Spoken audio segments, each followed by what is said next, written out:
Bom dia, professor Alexandre e demais colegas. Estamos aqui, eu, Christian, Matheus, Rafael e Stefani, para apresentar o nosso trabalho, sendo o tema Ensaio de dobramento sobre tensão. Falando um pouco sobre a introdução da estampagem.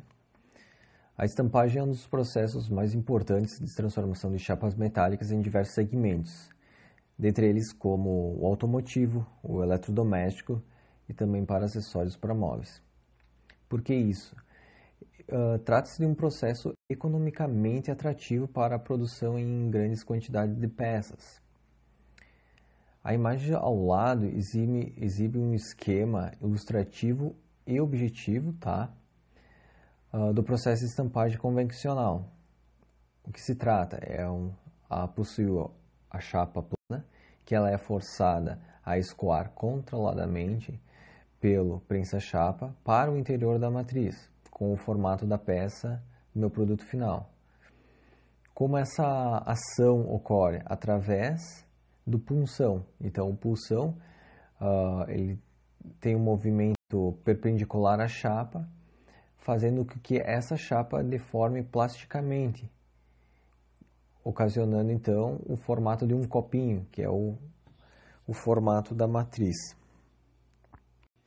Antes de falar sobre o conceito do atrito, é importante mencionar sobre a tribologia, que é a ciência e a tecnologia das superfícies que interagem entre si, mediante o movimento relativo, e abrange o estudo do atrito, desgaste e lubrificação. O atrito trata-se de uma força que resiste ou se opõe ao movimento entre superfícies. A imagem aqui à esquerda mostra esse atrito, esse contato entre as superfícies através das asperezas. A lei de atrito de Coulomb estabelece que a força de atrito é a força que resiste ou que se opõe ao movimento quando uma superfície desliza-se sobre a outra.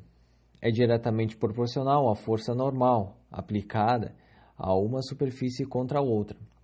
Essa proporcionalidade é dada através de uma constante, chamada coeficiente de atrito. Aqui na equação 1 a gente pode visualizar a equação da força de atrito. É importante ressaltar que o atrito ele desempenha um papel muito importante nos processos de conformação e que devemos gerenciá-lo. Em alguns aspectos negativos que a gente trouxe aqui, são a dissipação de energia em forma de calor na superfície, o desgaste na ferramenta, sendo no punção ou na matriz, os gastos em manutenção associada a desgastes através do atrito representam 5% do PIB do país. E o atrito ele gera então uma restrição no movimento das faces em contato, restringindo a deformação da chapa nos processos de conformação. O processo de estampagem profunda, por exemplo, envolve diversos tipos de contato entre a chapa e o ferramental, que pode ser avaliado o coeficiente de atrito em cada região pontualmente. Os resultados de qualidade das peças produzidas em processos de conformação mecânica estão diretamente ligados às propriedades tribológicas dos materiais deformados e principalmente às condições de atrito. A figura acima, à esquerda, ela mostra a questão da avaliação do atrito pontualmente em cada tensão no processo de estampagem profunda. Por exemplo, pode ser avaliado através do ensaio de quebra-rugas, o ensaio de redução da tira, o ensaio de ferramentas planas e o nosso estudo que está sendo apresentado sobre o ensaio de dobramento sob tensão, circulado em vermelho. E na figura direita seria um zoom, onde que mostra a região da zona A, B e C, que seria o dobramento sob tensão. O uso dos lubrificantes possui a finalidade de reduzir consideravelmente o atrito entre a ferramenta e a peça. A utilização de lubrificante auxilia na redução da energia presente no processo, aumenta o limite de conformação, aumenta a vida útil da ferramenta, por consequência da redução dos desgastes dos corpos em contato. Os lubrificantes eles podem ser de origem vegetal, mineral, sintéticos e à base de polímeros. Para quem tiver interesse, no site da Gena, eles possuem um portfólio à base de polímeros, tá? Vale ressaltar que é muito importante a ação do lubrificante correto, em função do projeto da ferramenta e os materiais que estão envolvidos na estampagem, principalmente pela compatibilidade no processo e também visando o impacto ambiental que esses lubrificantes vão possuir. Aqui a gente trouxe então uma imagem onde mostra a utilização do tipo de lubrificante para as suas aplicações. De forma geral, é importante que se tenha um controle de níveis de atrito em diferentes situações, como por exemplo, a estampagem profunda, a força de atrito entre a chapa e o prensa-chapa deve ser suficientemente alto ao ponto de obter uma deformação plástica que venha a evitar o enrugamento da chapa. Em contrapartida, um atrito alto pode gerar desgaste nos componentes. O ensaio de dobramento sob tensão serve para estimar o coeficiente de atrito quando a chapa metálica, num determinado processo de embutimento profundo, se desliza sob o raio da matriz, com a finalidade de adentrar a sua cavidade. Conforme demonstrado anteriormente, as regiões do raio da matriz e do prensa-chapa são as que mais impactam no coeficiente de atrito e, portanto, justifica-se a importância de adotar esse ensaio para estimar previamente o coeficiente de atrito. A estimativa prévia do coeficiente de atrito possibilita o projeto e, consequentemente, o desenvolvimento de ferramentas de estampagem, através de softwares de simulação numérica. Para que o projeto das ferramentas atenda às reais necessidades dos processos de estampagem, é necessário que o coeficiente de atrito e os demais parâmetros do processo fornecidos ao software sejam o mais próximo possível da realidade dos processos de embutimento. Destaca-se que o coeficiente de atrito estimado respeita os preceitos da lei de Coulomb, visto que a superfície da chapa não é submetida a altas pressões de contato e, dessa forma, não são desenvolvidas altas deformações plásticas. Conforme demonstrado na figura à esquerda, o ensaio DST consiste em dobrar uma tira metálica sobre uma matriz cilíndrica, no caso um pino, com um valor de raio pré-determinado, fazendo-a inclusive deslizar sobre esse pino. Para tanto, conta com a atuação de duas forças às extremidades da chapa, com um ângulo de 90 graus entre essas. A força F1 corresponde à força necessária para realizar o deslizamento entre a chapa e o pino, enquanto a força F2 é aplicada no sentido oposto a esse movimento, promovendo o tensionamento da tira metálica e, por conseguinte, a variação da pressão de contato sobre o pino. Para que a chapa se deslize sobre o pino, é necessária a atuação de duas forças concomitantes. Mais especificamente, a força de atrito promovida pelo contato da superfície da chapa com a superfície do pino e a força necessária para dobrar a tira metálica sobre o pino e, posteriormente, desdobrá-la à medida em que a chapa se desliza. Tradicionalmente, eram realizados dois ensaios DST sequenciais para a quantificação do coeficiente de atrito. Primeiramente, o ensaio DST com um pino livre e, posteriormente, o ensaio DST com um pino fixo, conforme demonstrado na figura abaixo.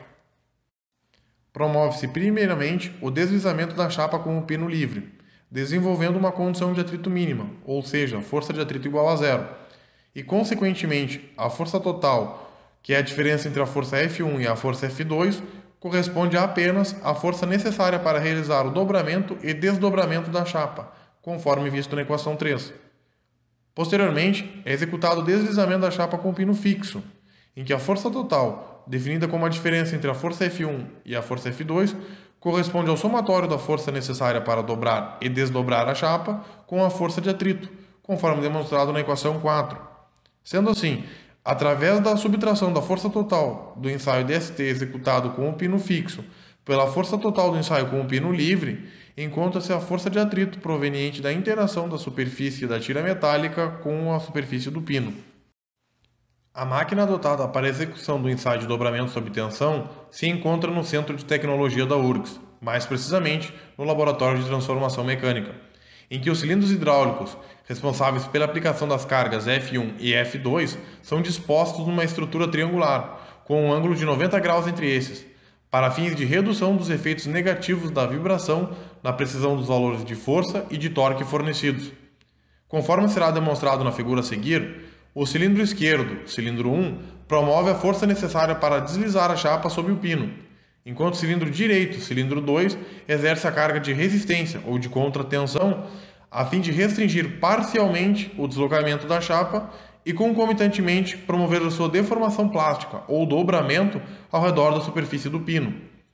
Para a aferição das cargas aplicadas pelos cilindros, há células de carga em suas extremidades, com capacidade de 50 kN. Acoplado ao pino, há um sensor de torque, ou chamado torquímetro, com capacidade de 50 Nm, para aferir o torque em que o pino fixo é submetido enquanto a tira se desliza sobre a sua superfície. Na imagem da esquerda, é vista a disposição dos cilindros hidráulicos na estrutura triangular da máquina de ensaio de dobramento sob tensão da URGS, enquanto na imagem da direita é representada a forma como é inserido o pino no sensor de torque. Nas figuras ao lado, são demonstrados os movimentos realizados pelos cilindros hidráulicos. O cilindro de atuação, cilindro 1, se recolhe à medida em que a chapa se desliza sob o pino, enquanto o cilindro de contratensão, cilindro 2, avança. Antes da fixação da amostra no equipamento, o cilindro 1 deve estar totalmente avançado, enquanto o cilindro 2 deve estar totalmente recuado.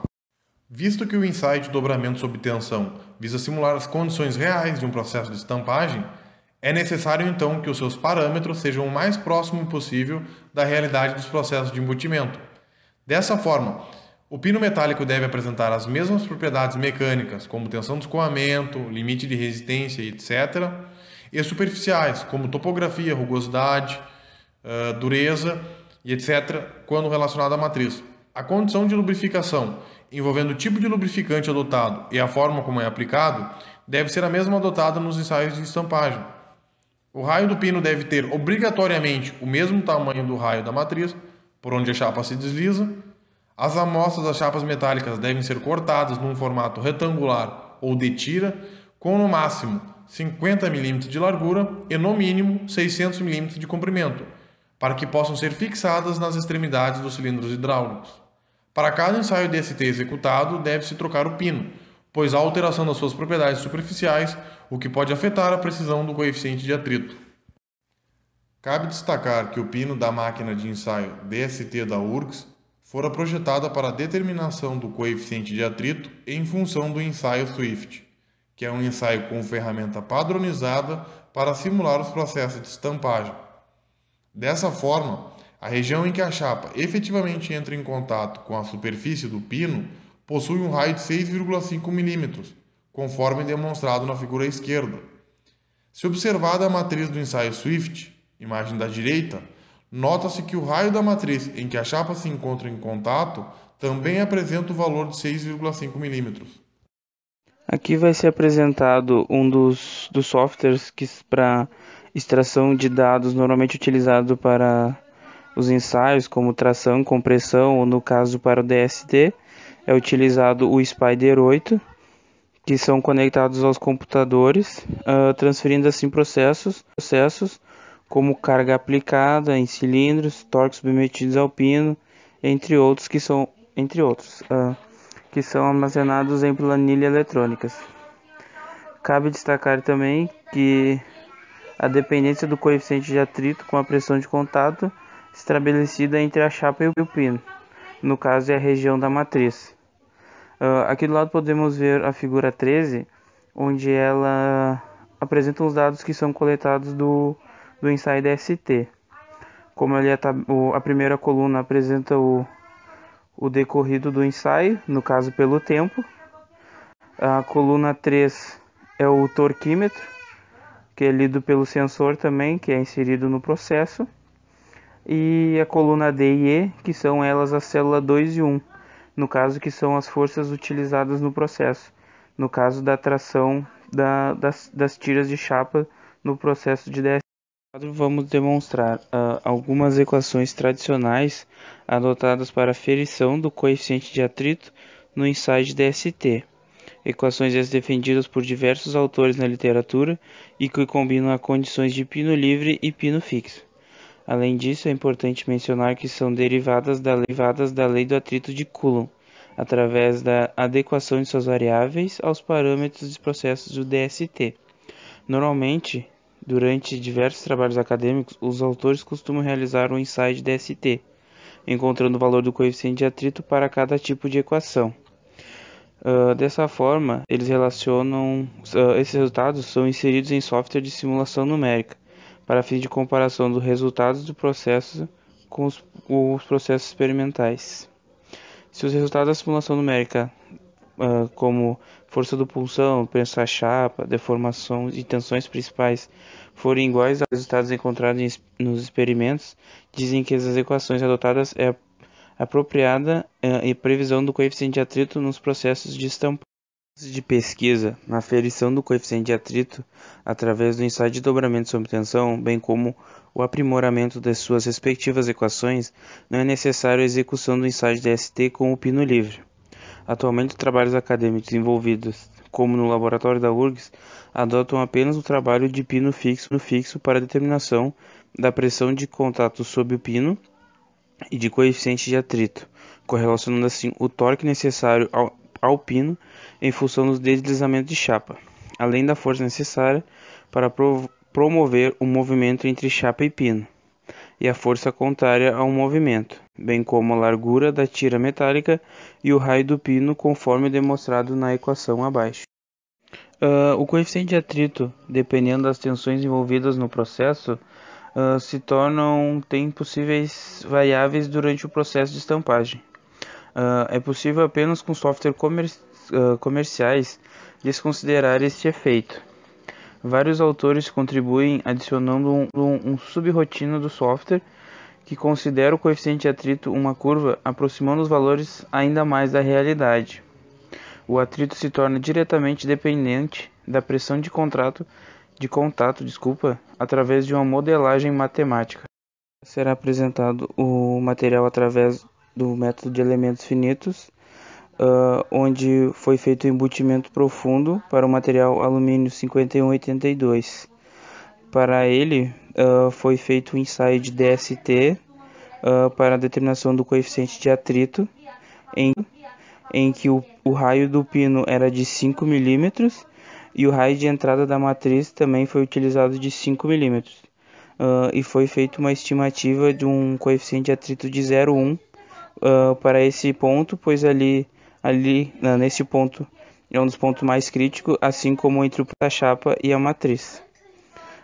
Posteriormente foram realizados experimentos para fim de comparação dos resultados no software. No caso, o software foi o Abacus, como pode ser visto aqui na figura ao lado. O objetivo era avaliar a probabilidade da equação 11, que foi apresentada anteriormente, que através delas, no caso ela é a mais moderna, sendo utilizada para a previsão do coeficiente de atrito. No caso, foi visto que tanto a equação como o experimento na simulação tiveram um valor muito próximos do valor calculado como simulado, podendo assim validar a equação para posteriormente. Agora podemos ver os gráficos que foram executados entre o simulado e o experimento, onde o gráfico A é a força do prensa-chapas e a segunda é a força do pulsão, onde podemos ver que os dois gráficos ficam muito próximos, podendo ter uma variação bem baixa. O gráfico B é a força do pulsão pelo deslocamento, onde é possível verificar que os gráficos têm um valor muito próximo entre os dois. E já o gráfico C são as tensões do processo, como tensões normais. Podemos ver que as tensões também ficam muito próximas e podendo assim validar o processo. Então, terá como mais um exemplo de análise de resultados, fazendo essa comparação com a simulação numérica, entre a simulação numérica e os dados experimentais, o Darlene Delille, em 2002, relacionou o coeficiente de atrito com diversos outros parâmetros do processo, como a rugosidade de ferramentas e chapa, viscosidade do lubrificante, velocidade de deslizamento, tornando o coeficiente de atrito um dado de saída dependente desses outros parâmetros. Como é visto no gráfico A, o comportamento foi extremamente parecido entre os coeficientes de atrito, dependendo da deformação da chapa e do centro do Blank, incluindo os dados experimentais e as equações propostas na simulação numérica, que vai da modelagem matemática de previsão. Já o gráfico da direita, o B, também relacionando a deformação de estampagem